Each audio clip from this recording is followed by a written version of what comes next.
When humanity departed quietly, the Galactic Council reached the brink. The recall order came through at 3:47 in the morning, and I had exactly 4 minutes to decide whether to believe it was real. I was sitting in the glass-walled briefing corridor on the 42nd floor of the Galactic Council's main tower on Verath Prime, halfway through a cold cup of synthesized coffee, when my communicator buzzed with a priority seal I had never seen used in 11 years of diplomatic service. Not a yellow seal, not even a red one. It was black. A solid black border around the message header, which meant it came directly from the Earth Coordination Office, encrypted at the highest level, time-stamped, and non-negotiable. My name is Yael Koss. I have been an ambassador for the human delegation on Verath Prime for 6 of my 11 years in the service. Before that, I spent 5 years as a junior translator and aide, which means I have given more of my adult life to this building than I have to any city on Earth. I know the smell of this corridor. I know the exact way the floor tiles hum faintly in the early hours because the ventilation system slows down at night. I know the names of every cleaning crew member on this floor and the 2 floors below. I know how to read the body language of 12 different species well enough to sense when a negotiation is about to go sideways before a single word is spoken. And as I read that black-bordered message 3 times, slowly, I felt something shift in my chest that had nothing to do with surprise. It felt, honestly, like relief.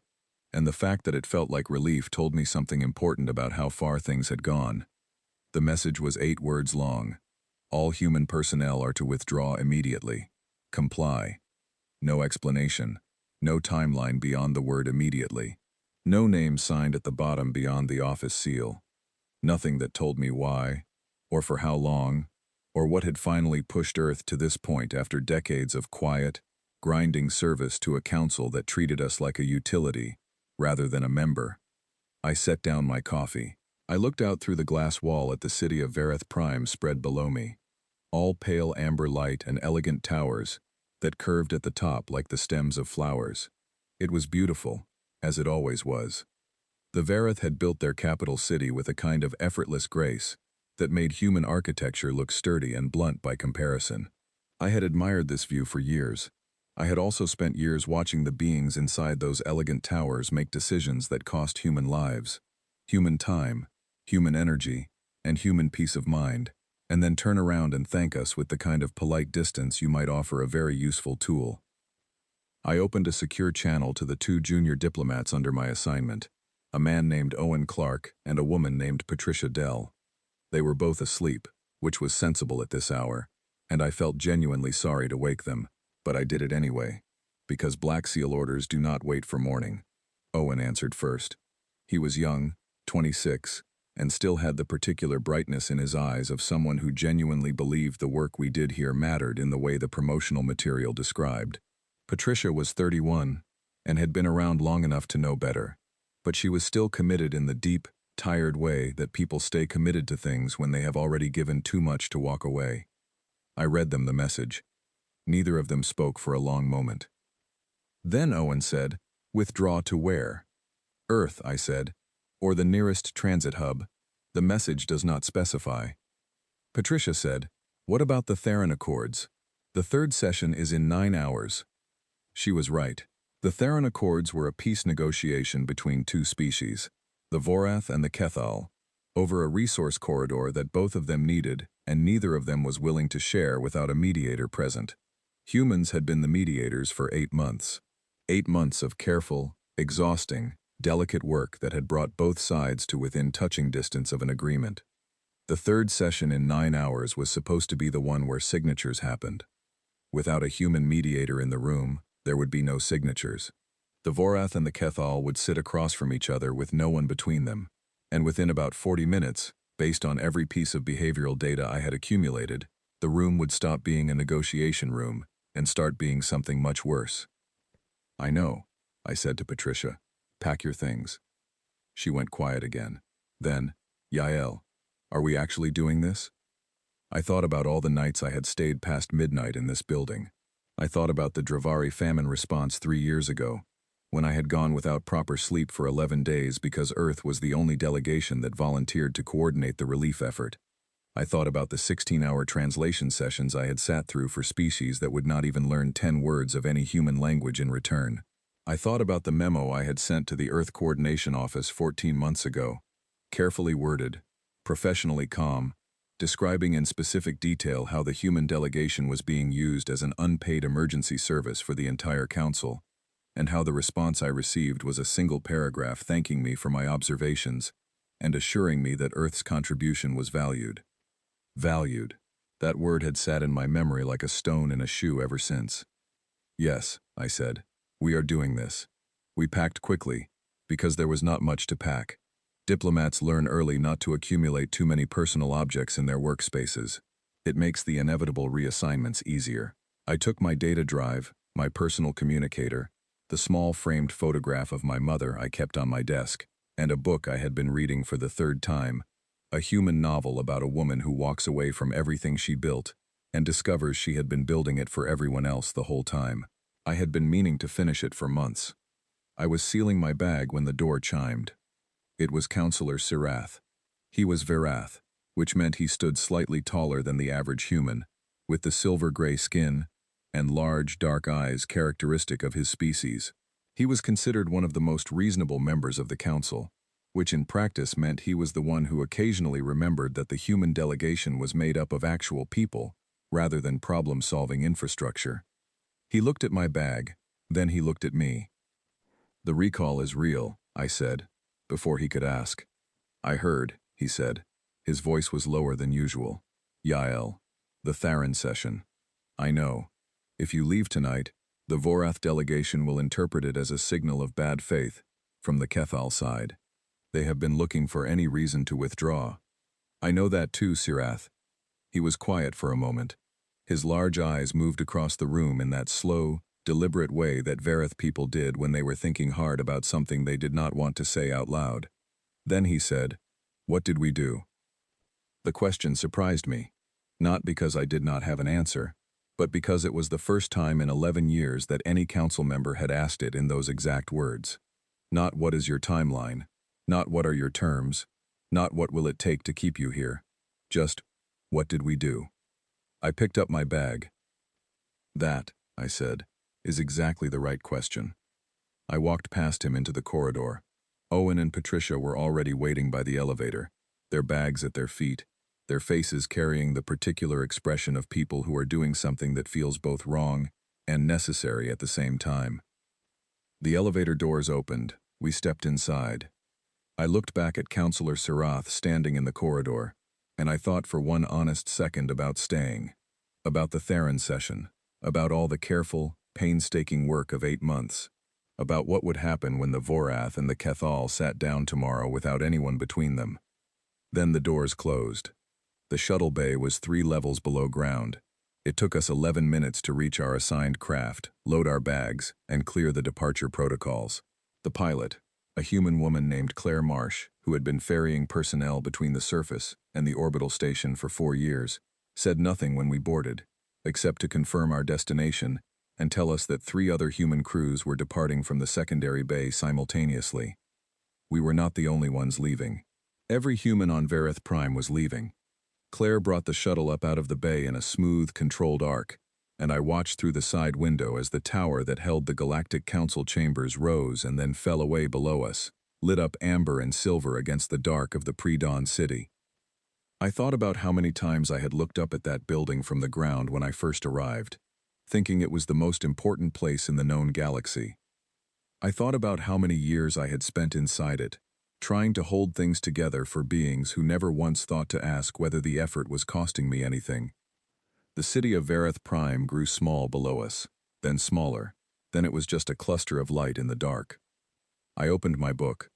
I had 4 hours before we reached the orbital station, and for the first time in a very long while, I had nothing I was required to do. It was the strangest feeling. It was close to peace. I turned to the page where I had left off, smoothed the edge with my thumb, and started to read. Behind me, the most important building in the galaxy continued to glow, its lights burning for a population of beings who were, for the first time in a very long time, going to have to figure something out entirely on their own. I did not look back. The first thing that broke was small enough that most people in the galaxy did not notice it. On the 43rd day after the human withdrawal, a routine environmental monitoring contract expired. It had been maintained by a team of 3 human engineers, based out of the Galactic Council's secondary logistics hub, on a station called Verath Outer 7. The contract covered atmospheric and water quality monitoring for a cluster of inhabited orbital platforms, housing approximately 400,000 non-human residents from 6 different species. When the contract expired, no one renewed it. Not because anyone chose not to, but because no one in the council administrative structure had realized that renewing it was something that needed to be done. It had always been renewed automatically. The humans had always handled it. No one had thought to look at who was responsible for looking at it, because the answer for 11 consecutive years had simply been the humans. The monitoring equipment ran on its own for another 9 days before one of the backup sensors flagged an anomaly and shut down the primary feed. By the time someone noticed, the atmospheric recycler on Platform 7 of the cluster had been operating outside safe parameters for nearly 2 weeks. No one was seriously harmed. But 300 people on Platform 7 spent 4 days breathing air that gave them headaches and fatigue before a maintenance crew from the Verath Engineering Corps was dispatched to fix the problem. I read about this from my apartment in Cape Town, sitting in front of a data screen with a cup of real coffee, the kind grown in actual soil by actual human hands, which tastes entirely different from the synthesized version they served in the council tower, and which I had been drinking for 6 years without fully appreciating what I was missing. Cape Town was warm. My apartment had a window that faced the mountain, and in the mornings the light came in sideways and turned everything gold. I had lived in this apartment for 3 weeks after 11 years away, and I was still at the stage of noticing small things with an intensity that felt almost embarrassing. The weight of a ceramic mug, the sound of traffic outside, the way the neighborhood smelled after rain. I was also monitoring the galactic news feeds with the careful, systematic attention of someone who had spent 11 years learning to read between the lines of official statements. The monitoring contract story was buried in an administrative bulletin. Most outlets did not cover it, but I made a note of it in a document I had started keeping the day I arrived home. A private log of everything that went wrong in the galaxy after we left, organized by category, dated, and cross-referenced. The document was already 14 pages long. The Theran Accords had broken down on day 2. I had known they would. The Vorath delegation, without a human mediator present, had walked out of the opening session when the Kethal representative made a statement that a human diplomat would have smoothed over in about 90 seconds. The Vorath interpreted it as deliberate provocation. The Kethal insisted it was a translation issue. With no human translator in the room to clarify either interpretation, the argument escalated until the session was formally suspended. The session was never resumed. On day 19, a Kethal patrol vessel entered the resource corridor that was supposed to be the subject of the Theran negotiation. The Vorath scrambled 2 response ships. There were no casualties, but there was an exchange of directed energy fire that left 1 Vorath vessel with significant hull damage, and within 48 hours both species were calling it an act of deliberate aggression. This was the thing the news outlets did cover, loudly and at length, with analysis from 17 different commentators, none of whom mentioned that a peace process had been 8 months along and 2 sessions from completion before it collapsed because its mediators left. I read all 17 analyses. Not one of them mentioned us. Owen Clark sent me a message on day 21. He was back in London, living with his parents while he figured out what came next, and he sounded both rested and bewildered in roughly equal measure. He said he had spent the first week just sleeping, 10, 11 hours a night. He had not realized, he said, how deeply tired he had been until he stopped. I wrote back and told him I understood. I was sleeping a lot too. My body seemed to be making up for years of 5-hour nights in the council tower, and I let it, because the Black Seal Order had not given us a return date, and I had decided sometime during the shuttle ride home that I was going to treat that silence as permission to rest until someone told me otherwise. Patricia Dell sent me a message on day 27. She was in Edinburgh, and she was angry. Not at Earth for issuing the recall. She was clear about that. She was angry at what she was reading in the news, the same thing I was reading, the slowly accumulating evidence of how much the galaxy had been relying on human labor for things that no official record ever properly acknowledged.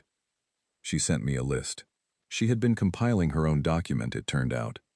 There was a pharmaceutical supply chain that served 4 species and had been quietly coordinated by a human logistics team out of the Council's third-tier administrative office. When the humans left, no one in the Council structure knew who was responsible for it. The supply chain did not stop immediately, but it slowed, and then it stalled, and then a species called the Dravari, who had a population center that depended on a specific medication that came through that chain, found themselves with a shortage that their own medical infrastructure was not equipped to solve independently. There was an early warning network for stellar events that covered a region of space containing 9 inhabited systems. It had been staffed almost entirely by human scientists working on rotating 3-year postings. When those scientists left, the network did not go dark immediately, because the automated systems kept running. But the automated systems needed maintenance, interpretation, and calibration that the human scientists had been providing as a matter of routine.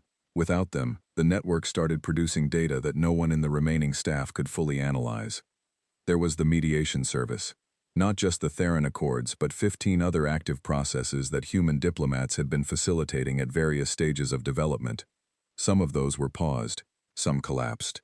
2 of them involved species that had been on the edge of open hostility for years and had been kept from escalating entirely because a human mediator had been physically present in the room between them, taking each side's grievances seriously and translating them into something the other side could hear. Patricia's list went on for 3 pages. Each item was specific, dated, and sourced. I added her data to my own document. On day 31, I received a message from Counselor Sirath. It came through an unofficial channel, a personal communication address he had sent me 3 years ago during a particularly difficult negotiation, telling me to use it if I ever needed to reach him outside official channels. I had never used it. He was using it now. The message was short. He said he was writing to me privately because the official council channels were, as he put it, experiencing significant strain, and he was not certain that formal communications were being handled with the kind of careful attention they usually received. He said that in his 41 years of service to the council, he had never seen the administrative body in its current state. He said that he was not writing to ask me to come back. He was writing because he genuinely wanted to understand something, and he thought I was the only person who would tell him the truth. He asked how long it had been like this. He meant, how long had humans been holding so much of the galaxy's infrastructure together without anyone in the council properly accounting for it?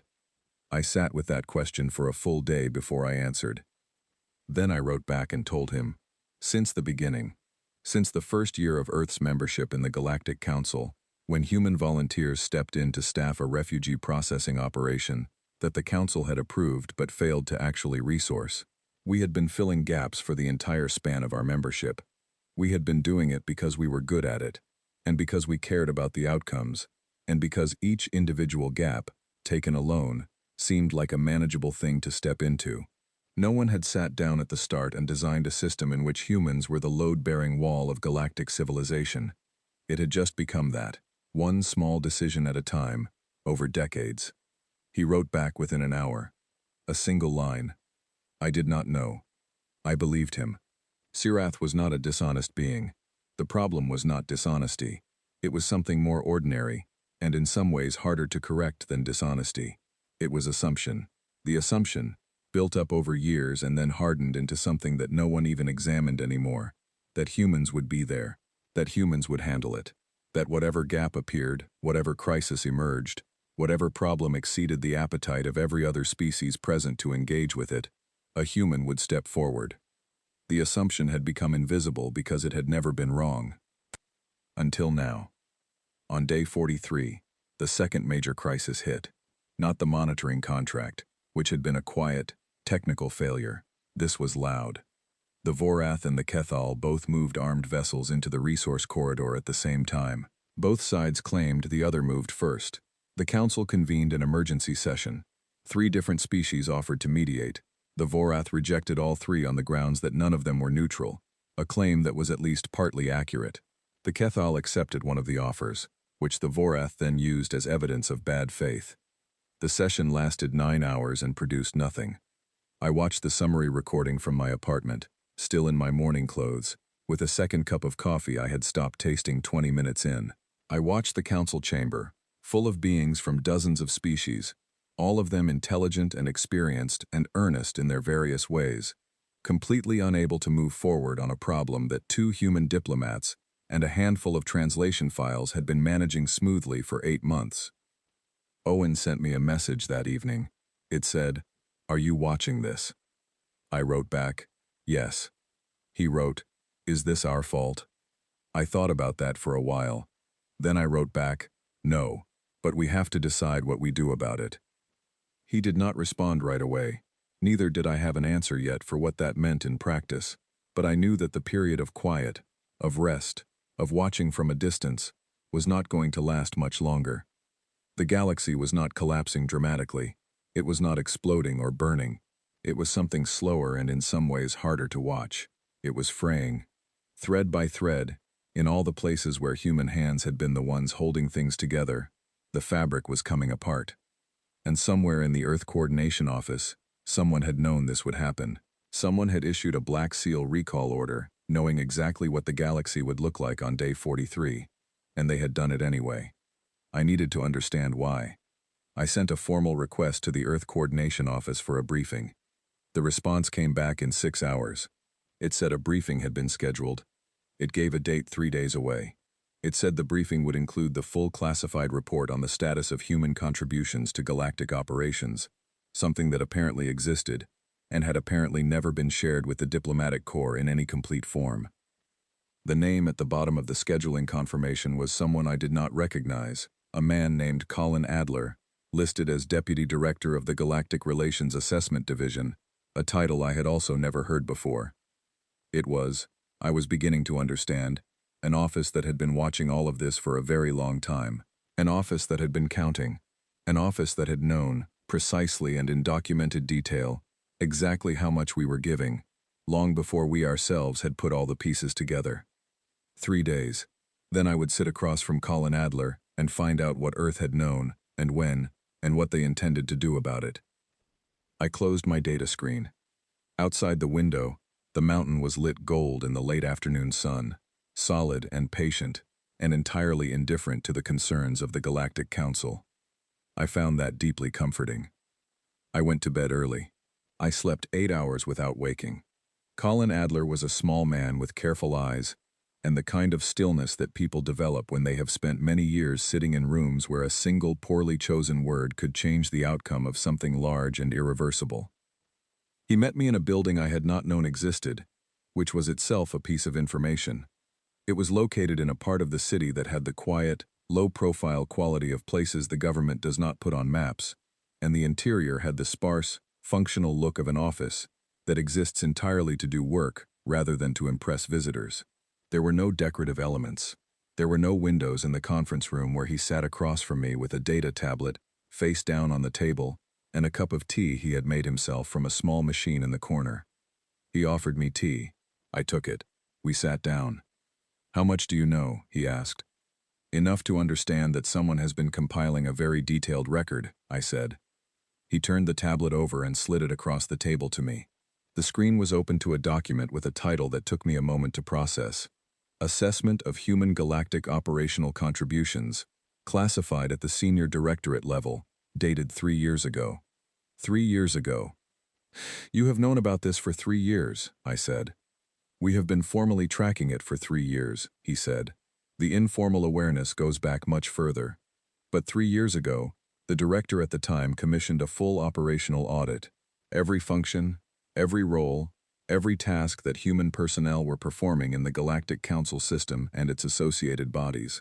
We wanted to understand the scope before we made any decisions." I opened the document. It ran to 214 pages. I did not read all of it in that room, but I read enough. I read the executive summary, which was 12 pages long, and each of those pages contained information that would have fundamentally changed the way I did my job for the previous 6 years, had anyone shared it with me. I read the section headings. I read the statistics. 67% of all interspecies emergency medical response operations in the Galactic Council's territory had been staffed primarily by human personnel. Not because humans had superior medical knowledge across all disciplines, but because human medical training included a broad cross-species module that most other species training did not, and because human medical personnel, when deployed to emergencies involving species they had not specifically trained on, had a documented tendency to improvise effectively, rather than withdraw and wait for a more qualified team. The document cited 83 specific emergency responses over the previous 12 years. In 61 of them, human teams had been the first to arrive, and the primary responders throughout. In 22 of them, human teams had stepped in when the originally assigned responders encountered difficulties and could not continue. The xenolinguistics section was 27 pages long. I had known that humans had an aptitude for alien languages. I had been aware of this my entire career because it was part of my own skill set and the skill set of most of my colleagues. What I had not known was the precise scale of it. Human linguists were currently serving as active translators or language consultants for 312 distinct interspecies communication functions within the Council system. The next most prolific species contributed to 47. The document included a graph. The gap was not close. Humans had been the primary coordinators of the Galactic Food Surplus Redistribution Network for 16 years, a network that existed specifically to move food resources from regions of surplus to regions of shortage, and that had prevented at minimum 4 large-scale famines in that period. The network was not a human initiative. It had been proposed by a coalition of species and approved by the Council, but when it came time to actually implement it, the coalition had looked around the room and the humans had stood up, as they always did. The mediation record occupied 31 pages. I counted. Over the previous 2 decades, human diplomats had served as primary mediators in 106 interspecies disputes that had been formally logged with the Council. Of those, 89 had resulted in agreements. Of the 17 that had not, 14 had been suspended rather than collapsed, which meant the work was still in progress. The document noted with careful language that the success rate of non-human mediation over the same period, in formally logged disputes, was 31%. The human rate was 84%. I set the tablet down and looked at Colin Adler. "Did the Council know this?" I asked. "Not in this form," he said. "They knew humans were useful. They had a general understanding that we contributed significantly. But no one had sat down and calculated the scope of it in these terms. Partly because compiling this kind of data requires access that we have and they do not. Partly because, in our experience, organizations rarely audit the things that are working." "And what is the purpose of this briefing?" I asked. "You have recalled all human personnel. You have a 200-page document detailing what we were doing and what will break without us. What is the intended next step?" He looked at me steadily. "That is what we are trying to determine," he said. "Earth does not want to abandon the Galactic Council. We are not walking away permanently, but we are not returning on the terms that governed our membership for the past 30 years. Those terms, formally or informally, treated us as a crisis response service, available at no cost to whoever needed us, with no reciprocal obligations, and no formal acknowledgement of what we were contributing. The Dravari have a medication shortage," I said. "We know. The Vorath and the Kethal are moving toward open conflict. We know. The early warning network for the Orath cluster is operating without qualified interpreters." He nodded. "We know all of it. We have been tracking every development since the withdrawal. The director reviews updates every morning. I thought about the people on Platform 7 with their headaches and their fatigue. I thought about the Dravari, who had survived a famine once before, and who would know exactly what a medication shortage meant for their community. I thought about ships moving toward a corridor that humans had spent 8 months trying to help both sides share peacefully. "Then we cannot wait very long," I said. "No," he agreed. "We cannot. But if we go back now, without new terms, we will be back in the same position within 5 years.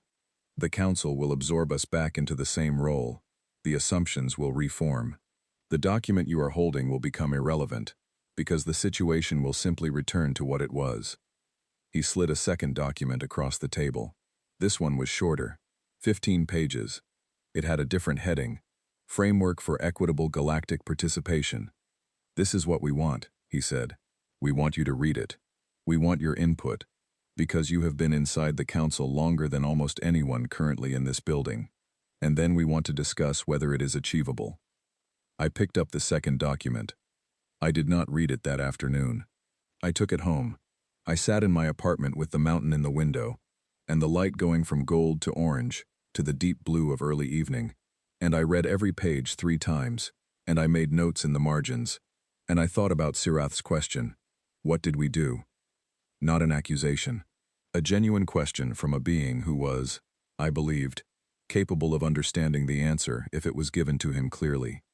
There was a section in the framework about formal acknowledgement, a requirement that the Galactic Council enter into its permanent record a full accounting of human contributions to galactic operations, by category, by duration, and by outcome, not as an act of ceremony, as a precedent, as a statement of fact that would exist in the record and could not be quietly forgotten. I stared at that section for a long time. That was not about credit, it was about accuracy, about making the invisible visible, putting it in writing, in the permanent record of the oldest governing body in known space, so that the assumption could never again form around the truth that humans had done what they did because they cared, not because they were obligated, and that caring had been indistinguishable from obligation for so long that no one had noticed the difference. The document was not a list of demands, it was a list of corrections. I picked up my pen. I started writing comments. I wrote for 4 hours without stopping. At the end, I put down the pen, looked at what I had produced, and understood for the first time with full clarity that what was about to happen was not a negotiation, not really. It was a reckoning, and for a reckoning to work, both sides had to come to it honestly. Earth had done its part. It had walked away, and it had waited, and it had watched, and it had compiled 214 pages of evidence. Now it needed someone to go back, not to fix everything immediately, but to stand in a room on Verath Prime and say, clearly and without apology, here is what the truth is. I was beginning to understand why Colin Adler had called me specifically. I was the right person for that room. I had spent 11 years in it. I knew every angle of the light. The shuttle that brought the council delegation to Earth landed on a gray Tuesday morning at a field outside Geneva, and I was standing on the tarmac when the doors opened. Nothing like this had ever happened before. I mean that in the strictest sense. In 4,000 years of recorded Galactic Council history, no formal delegation from the Council had ever traveled to a member species' homeworld to conduct high-level negotiations. The protocol ran entirely in the other direction. Members came to the Council. The Council did not go to members. This was not a written rule. It was simply the way things had always been done, which in a 4,000-year-old institution is usually more binding than anything written. The fact that they had come to us said more than any statement they could have offered. I had asked to be the one to meet them on the tarmac. Colin Adler had agreed without hesitation, which told me he understood exactly what the optics of it meant. Not a committee, not a formal receiving line. One person. The same person who had walked out of the council tower with a bag over her shoulder and a book under her arm 49 days ago. The delegation came down the landing ramp in a group of 7. There were Verath, Vorath, and 2 species I had not expected to see. A Dravari elder and a representative of the Kethal, the same species currently in a dangerous standoff with the Vorath over the resource corridor. Someone in the council had made the deliberate choice to put those 2 on the same delegation and bring them both here. That took either courage or desperation, and possibly both. At the front of the group was an elder Vorath named Thresh. I had read the briefing file on him the night before.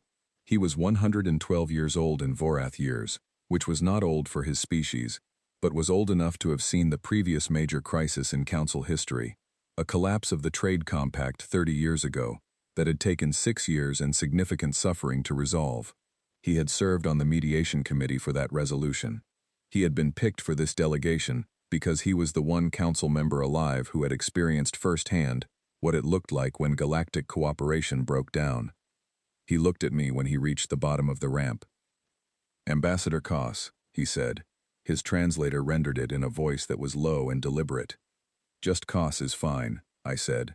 I am not currently serving as an ambassador." He absorbed that without visible reaction. Then he said, "Thank you for agreeing to meet with us." "Walk with me," I said. "We will talk inside." I had planned the itinerary carefully and discussed it at length with Colin Adler and 2 colleagues from the Earth Coordination Office. Not a formal meeting room, not a government building, not anywhere that signaled power or position in the way that the Council Tower on Verath Prime was designed to signal power and position. I took them through Geneva first, the old part of the city, where the streets are narrow and the buildings are made of actual stone, where people have been conducting the business of trying to resolve human conflicts for centuries. I pointed out the building where early international organizations were founded. I talked about what those organizations were for. The slow, difficult, frequently failing work of getting beings with competing interests to agree to shared rules. Then I took them south, not by shuttle, by ground transport, because I wanted them to see the distance, to understand the physical scale of the planet they had never visited. The African Union Hall where the formal session would take place was in Nairobi. I had chosen it deliberately, over 3 other potential venues, because it was one of the buildings where human beings had most recently signed agreements that genuinely changed lives. Recent history, evidence that the thing we were asking the Council to do was something we understood from the inside. We stopped along the way at a site I had included against the advice of 2 members of Colin's team, who felt it was too personal, too pointed, too risky. I overruled them, politely, because I had spent 11 years in the Council chamber, and I had learned when pointed was the right tool. It was a resettlement campus, outside a small city in the Highlands. Humans helping other humans who had come from difficult circumstances to find stable ground. 1,200 residents, a medical clinic, a school, a coordination office where volunteers worked shifts to manage logistics, translation between dozens of human languages, resource distribution, conflict mediation between residents from communities with long and complicated histories. I walked the Council delegation through it without a prepared speech. I let them look. I answered their questions when they had them. I watched Thresh move through the coordination office slowly, reading the boards on the walls, the schedules and the resource lists, and the notes in multiple languages from multiple coordinators. He stopped in front of a board that showed the shift schedule for the translation volunteers. 48 people covering the full week, multiple shifts each. He stood there for a long time. Then he said, quietly, "You do this here too." "We do this everywhere," I said. We reached Nairobi that evening. The formal session was scheduled for the next morning. That night, Thresh requested a private meeting. Just him and me. No aides, no translators, because by this point in his career, he was conversational in enough human languages that he did not need one for a direct exchange. We sat in a small room in the building where the delegation was housed, and he asked me questions that I had not expected from him. He asked about the Black Seal recall, when I had received it, what I had thought when I read it. I told him honestly. I told him about the relief I had felt, and what that relief had told me about my own state of mind. He was quiet for a moment. Then he said, "We caused that." "Not maliciously," I said. "But yes, malice would be easier to correct," he said. "Malice is deliberate. What we did was less deliberate and more thorough." I looked at him. "We built our reliance on your people into the structure of everything we did," he said, "so gradually and so thoroughly that it became invisible. When something is invisible, you cannot examine it. When you cannot examine it, you cannot value it correctly. We did not undervalue your people out of contempt. We undervalued them out of blindness. The outcome is the same for the people doing the work," I said. "Yes," he said, "it is, and I am sorry for that." I had not expected the word sorry from a Vorath. Not because Vorath were cruel, but because their culture operated on a model of acknowledgement through action rather than verbal apology. The fact that he said it meant he understood it would land differently for me than it would for him. He had calculated the gesture. I accepted it without ceremony. The morning session was long and difficult in the best way, meaning the way where difficulty is a sign that real things are being discussed. The Kethal representative and the Vorath elder sitting 2 seats apart. The Drivari elder speaking quietly about what the medication shortage meant in specific human terms, not political terms, what it meant for individuals in specific communities, and the room being very still while she spoke. I was not the lead negotiator for Earth's side. Colin Adler held that role formally, but I sat at the table, and twice during the session he turned to me, and both times I gave a short, precise piece of input that redirected something that was beginning to slide sideways. Old habits. Earth's terms were presented in the early afternoon. Colin walked through them one by one. Recognition as a founding partner with corresponding procedural standing. A formal end to the expectation of uncompensated crisis response. A mutual aid compact requiring all member species to maintain and rotate through the functions that had previously defaulted entirely to humans. And the formal record entry, the one I had circled in my notes 3 times. A full accounting, by category and outcome, of human contributions to galactic operations since the date of Earth's membership. The Kethal representative asked 2 questions, both sharp and both fair. Colin answered them. The Dravari elder asked 1 question. She asked whether Earth was prepared to resume coordinating the food surplus network immediately, given the ongoing shortage situation. Colin looked at me. I said yes, with a caveat. The coordination role would rotate to a Dravari co-lead within 18 months, as part of the new compact structure. She nodded. It was not a small nod. Thresh spoke last, before the vote. He spoke at length, and he spoke about something I had not anticipated. He spoke about the Tharan Accords. He said that the Vorath delegation bore responsibility for the breakdown of those talks. That the decision to escalate after the withdrawal of the human mediators was a decision made by Vorath leadership in the belief that the withdrawal changed the political landscape in a way that favored aggressive positioning.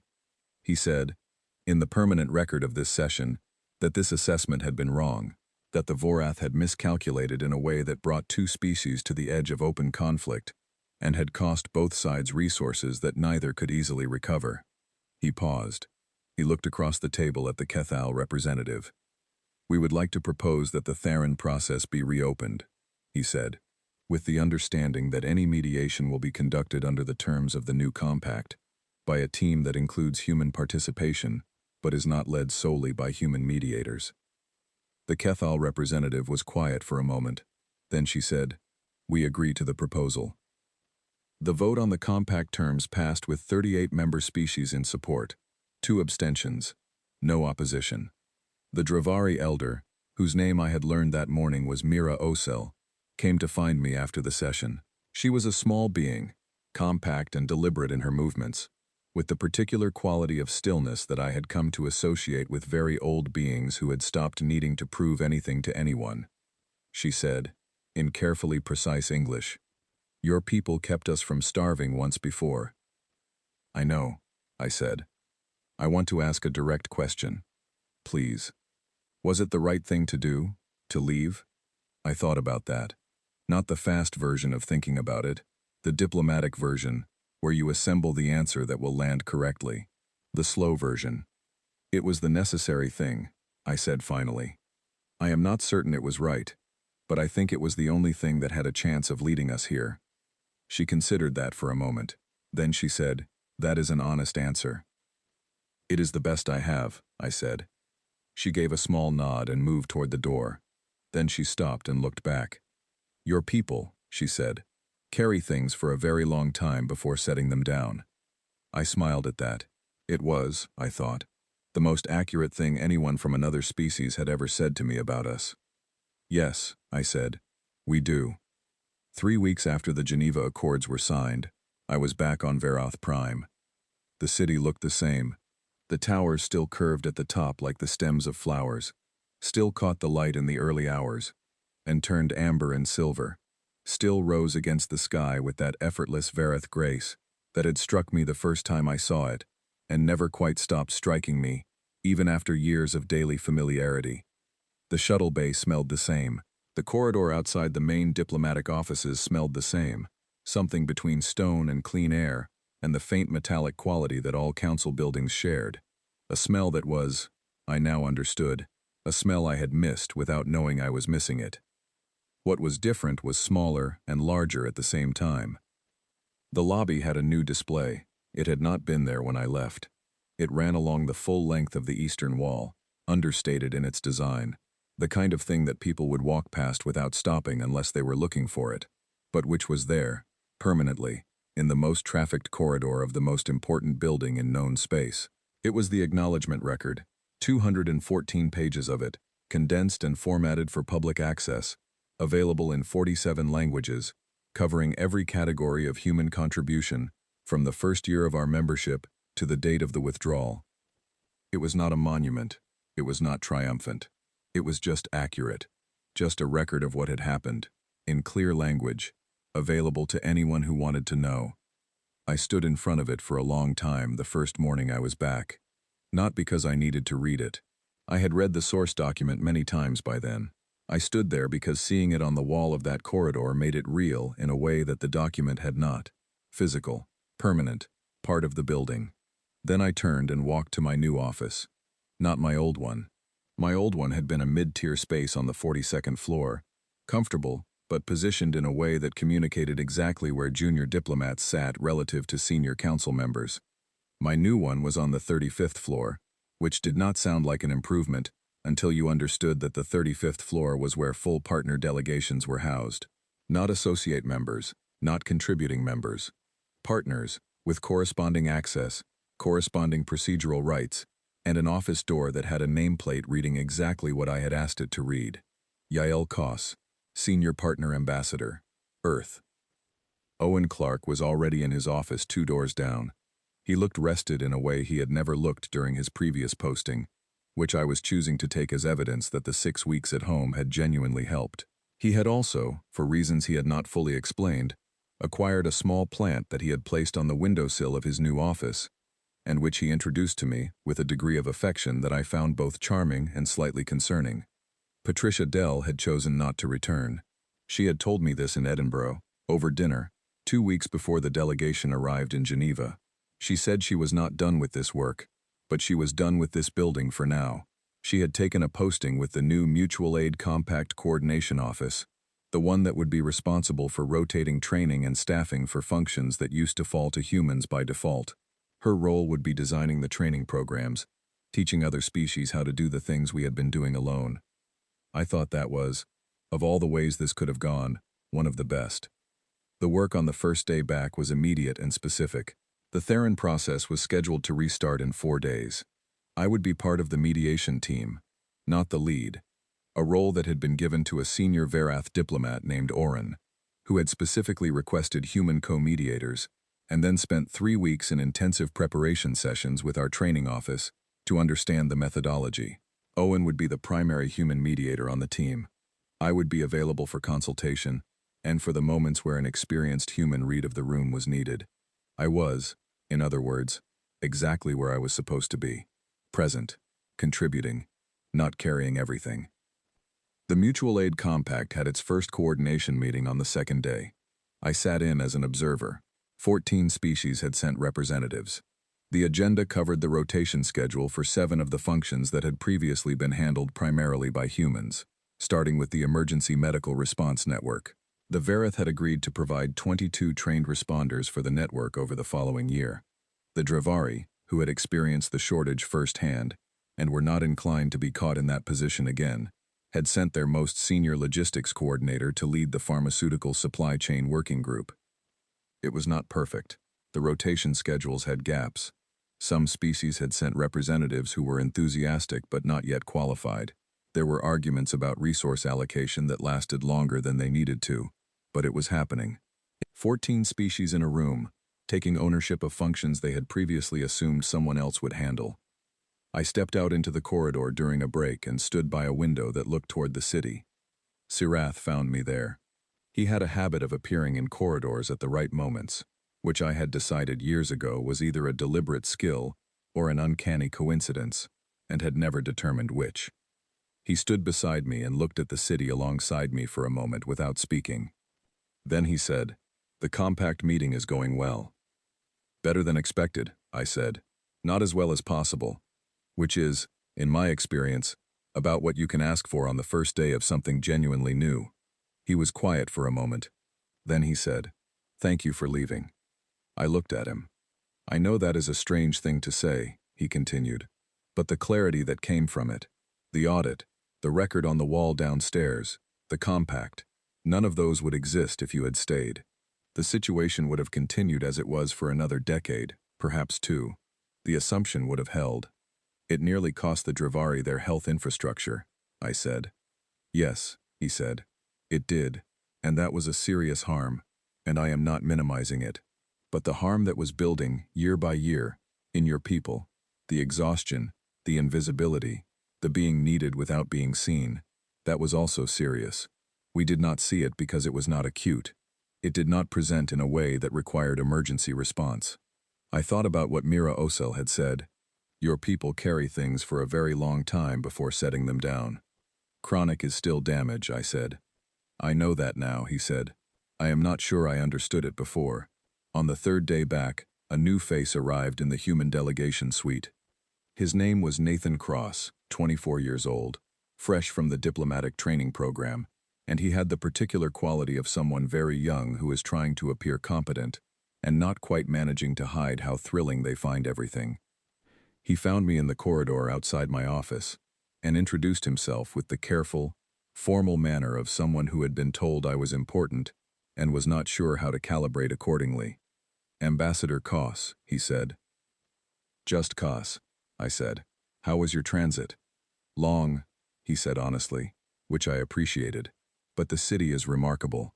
I have never seen anything like it. You won't for a while, I said. Give it a year. By then you will be able to walk the main corridor of this building in the dark, and you will know the names of everyone on the cleaning crew, and the city will still be remarkable but in a quieter way. He looked at the wall display as we passed through the lobby. The acknowledgement record. He slowed, reading. Is this real? He said. All of this? All of it? I said. We did all of that?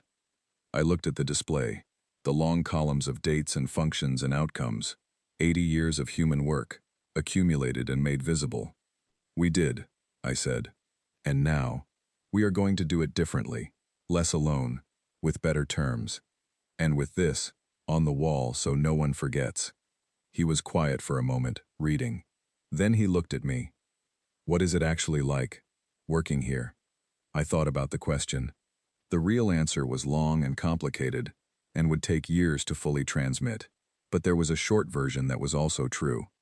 It is like taking care of something enormous that does not always know it needs you, I said. The work that matters most is usually the work that goes unnoticed until it stops. The trick is making sure the thing you are taking care of learns to notice, before the cost of not noticing becomes too high. He was quiet, thinking about that. Did it learn? He asked. I looked around the lobby, the display on the wall, the delegates from 14 species walking through on their way to the compact meeting, Sirath in conversation with a Kethal aide near the main doors, Oron, the Verath mediator, reviewing files in the corner with Owen, preparing for the Theron session.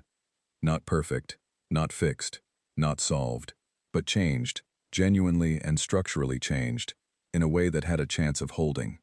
This time, I said, yes, I think it did. I handed Nathan his access credentials. He looked at them with the expression of someone who is trying to memorize a moment. Come on, I said. I will show you your office, and then you are going to sit in on the compact coordination meeting this afternoon. Because there is no better way to understand how this place works than to watch 14 species argue about a rotation schedule for 3 hours. He laughed, a little surprised. That sounds frustrating. It is, I said. It is also exactly what should be happening. We walked inside together, through the lobby, past the display on the wall, into the building that the galaxy ran on, and that now, finally, had learned to share the weight of it. The city of Verath Prime was bright outside the windows. The morning was long. There was work to do, and for the first time in a very long while, it was work that felt like it belonged to everyone. That was enough. That was, in fact, more than enough. It was everything we had asked for, and we had learned, at considerable cost, that asking was the part we should have done much sooner. End.